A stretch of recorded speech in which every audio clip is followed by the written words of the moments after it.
মা যেমন সন্তানের যদি কোনো ক্ষতি হয়, মা যেমন বেদনা বিধুর হন, চোখের পানি আসে, তেমনি ভাবে আমরা দেখলাম প্রধানমন্ত্রী শেখ হাসিনা, যিনি প্রধানমন্ত্রী শুধু নয়, মায়ের মতো এই মেট্রো রেল তিনি চালু করেছিলেন জনগণের সুবিধার জন্য।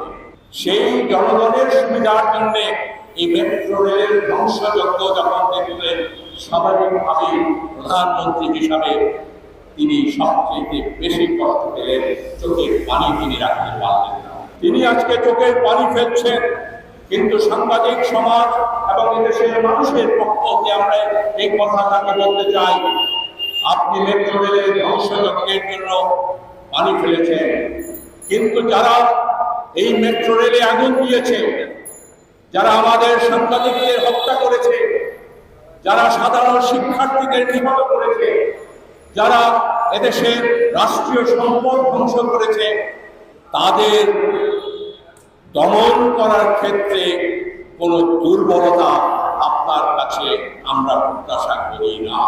কঠোর হস্তে তাদেরকে দমন করতে হবে। আজকে পত্রিকাতে একটি বিবৃতি দেখলাম, বিএনপির মহাসচিব মির্জা ফখরুল সাহেব তিনি দাবি জানিয়েছেন সেনাবাহিনী প্রত্যাহার করতে হবে। যখন দেশে আগুন জ্বলছিল, অসংখ্য লাশ পড়ছিল, বেসরকারি এবং সরকারি সম্পদ লুণ্ঠিত হচ্ছিল, ধ্বংসযজ্ঞ হচ্ছিল, তখন এই সেনাবাহিনী মোতায়েনের মধ্য দিয়ে এবং সীমিতভাবে কারফিউ বলবৎ করে দেশের মানুষের জান মালের রক্ষার ব্যবস্থা সরকার করেছিলেন।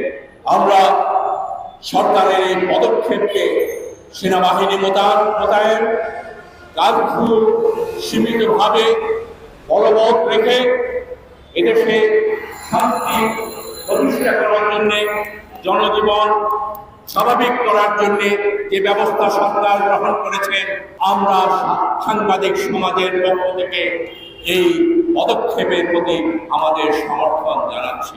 সাথে সাথে মির্জা ফখরুল সাহেব এই সেনাবাহিনী প্রত্যাহারের দাবি করেছেন। আমরা যদি তাকে জিজ্ঞাসা করতে চাই, সেনাবাহিনী প্রত্যাহার করার পরে আগামীকাল আবার আপনারা সেই অগ্নি সংযোগের দিকে দেশকে ঠেলে নিয়ে যাবেন, তারই প্রক্রিয়া হিসাবে সেনাবাহিনী যে ঢাল হিসাবে জনগণের পক্ষে কাজ করছে, তাদেরকে সরিয়ে দিতে পারলে আপনারা আবার নতুন করে দুষ্কৃতিকারীদেরকে দিয়ে এদেশের শান্তি শৃঙ্খলা ভঙ্গ করার প্রয়াস নেবেন। তাই কি চান? আমরা তাদের এই ধরনের মন মানসিকতা এবং চক্রান্তের তীব্র প্রতিবাদ এবং নিন্দা জানাই।